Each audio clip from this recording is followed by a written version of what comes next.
Imagine a world where kids had no smartphones, no video games, no plastic toys, not even a single board game you'd recognize. Sounds boring, right? Wrong. Medieval kids in Europe were having the time of their lives, and their fun was wilder, crazier, and way more creative than anything you'd expect. How did they survive without the tech and toys we can't imagine living without today? What kind of games kept them entertained for hours in a world of muddy villages and stone castles? Stick around, because I'm about to blow your mind with the shocking, hilarious, and downright genius ways kids in the Middle Ages had fun. You won't believe what they came up with, and by the end, you might even want to try some of these yourself.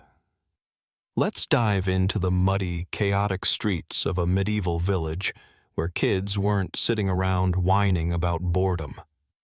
They were out there inventing games that would make your jaw drop. Picture this: a group of kids, barefoot, chasing each other through a bustling market, dodging carts of turnips and ducks waddling underfoot. No iPads, no Netflix, just pure, unfiltered imagination. One of the most popular games was called Hoodman's Blind.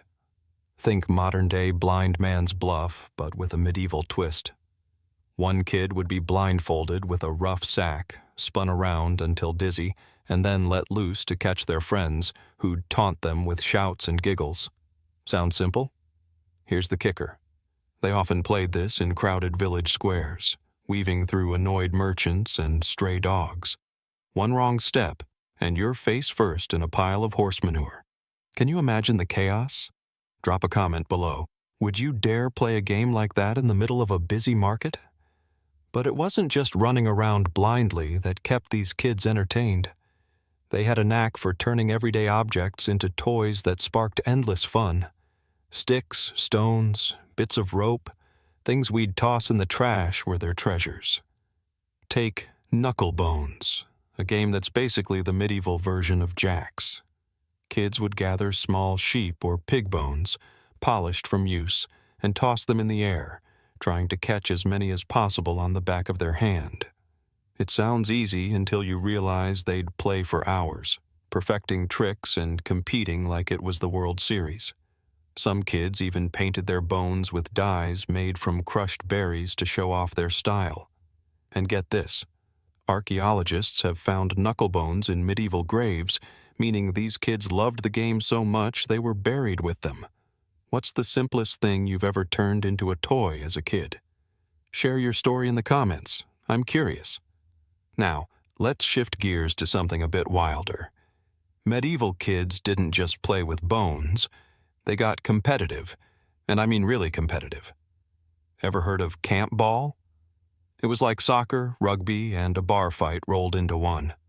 Entire villages would join in, with kids and adults scrambling to kick, throw, or carry a leather ball to the other team's goal, which could be a tree or a church door half a mile away. There were no rules, no referees, and definitely no timeouts. Kids as young as 7 would dive into the fray, dodging elbows and muddy tackles. Injuries? Oh, they happened. Broken noses, sprained ankles, you name it. But that didn't stop them. To these kids, camp ball was their Super Bowl, and the bragging rights were worth every bruise. Imagine organizing a no-rules game like that in your neighborhood. Would it be total chaos or the best day ever? Let me know what you think below. As we wander deeper into the medieval playground, let's talk about how seasons shaped their fun. Winter was brutal. No central heating, just a smoky fire if you were lucky. But medieval kids didn't let freezing temperatures slow them down. When ponds and rivers iced over, they'd strap on ice skates made from polished animal bones tied to their shoes with leather strips. These weren't your fancy figure skates. They were clunky, slippery, and you had to push yourself along with a stick. Yet kids would race each other across frozen lakes, laughing as they fell and slid into snowbanks. Some villages even held skating contests, with the winner getting a hot loaf of bread or a shiny coin. Can you picture yourself wobbling on bone skates, trying not to crash? If you've ever tried ice skating, tell me your funniest wipeout story in the comments.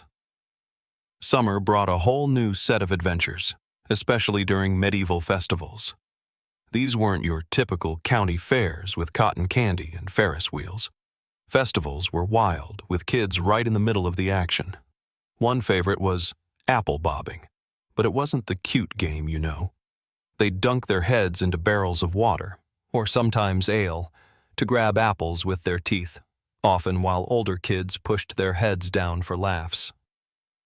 Another festival game was sack racing, where kids hopped across fields in rough burlap sacks, tripping and tumbling to the delight of cheering crowds. These games weren't just for fun. They were a chance for kids to show off their strength and speed in front of the whole village. Think you'd dominate at apple bobbing or sack racing? Drop your guess in the comments. But what about the kids who lived in castles, the sons and daughters of nobles? Their lives were fancier, but their fun was just as creative. While peasant kids were wrestling in the mud, noble children played chess with carved wooden pieces or practiced hawking, training falcons to hunt small birds. These weren't just games, they were status symbols. A noble kid with a well-trained falcon was like a modern teen with the latest iPhone. But even these privileged kids loved simpler pleasures. They'd stage mock tournaments, wielding wooden swords and shields, pretending to be knights jousting for glory. Some even snuck out to join village games, risking a scolding from their tutors. Imagine being a noble kid, torn between a stuffy chessboard and the chaos of camp ball. Where would you rather be? Share your pick below. Let's take a step back and think about why these games mattered so much. Medieval life was tough, especially for kids. Many worked from a young age, herding sheep, fetching water, or helping in the fields. Playtime was their escape, a chance to feel free in a world full of chores and rules. Games like tag or hide and seek weren't just fun. They taught skills like teamwork, strategy, and quick thinking. Hiding from a seeker in a haystack? That's stealth training. Tackling someone in camp ball? That's building courage. These kids weren't just playing. They were preparing for life in a harsh world. What childhood game taught you a surprising life lesson? I'd love to hear about it in the comments. As we explore further, let's talk about storytelling, because medieval kids were masters at it. Without books or screens, they'd gather around fires or in barns, spinning tales of dragons, knights, and mischievous fairies. These weren't just bedtime stories. They were interactive. One kid would start, describing a hero's quest, and others would jump in, adding twists or acting out parts with exaggerated voices. Some stories were based on local legends, like the ghostly monk said to haunt the village church. Others were pure imagination, fueled by long winters and vivid dreams. These storytelling sessions weren't just entertainment. They built community, passing down traditions and sparking creativity. Ever made up a story with friends that got totally out of hand? Tell me about it below. Now, let's get a bit gritty. Medieval kids didn't have toy stores, but they had nature, and they used it to the fullest. Ever heard of conker fights? Kids would collect horse chestnuts, drill holes through them, and thread them with string. Then they'd take turns smashing their conker against an opponent's, trying to shatter it. The last conker standing was the champion, and its owner was a village hero. This wasn't a gentle game. Fingers got smashed, and tempers flared. But that raw energy was what made it thrilling. They also made whirligigs, simple spinning toys carved from wood or bone, which they'd flick to see who's spun the longest. These handmade toys were proof that medieval kids could turn anything into fun. What's the coolest thing you've ever made from scratch? Share your creation in the comments. As we near the end of our journey, let's reflect on how medieval kids found joy in a world so different from ours. Their games weren't polished or store-bought, but they were packed with heart.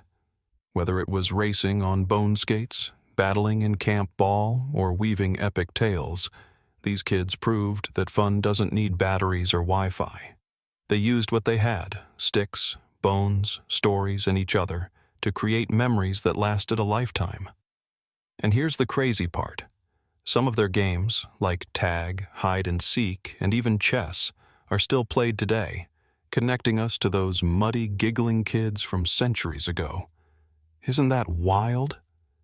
Which medieval game would you bring back for a modern playdate? Drop your choice below. Before we wrap up, let's try something fun. Picture yourself as a medieval kid for a day. Would you be out in the village square, dodging merchants in Hoodman's blind? Or maybe you're a noble, swinging a wooden sword in a mock tournament? Whatever you choose, one thing's clear. You'd be having a blast, no tech required. I want to hear your medieval adventure. Comment below and tell me what game you'd play and why. And if you loved learning about these shocking, creative ways medieval kids had fun, hit that like button, share this video with a friend, and subscribe for more dives into the wild world of history. You don't want to miss what's coming next. Trust me, it's going to be even crazier. Thanks for watching, and I'll see you in the next one.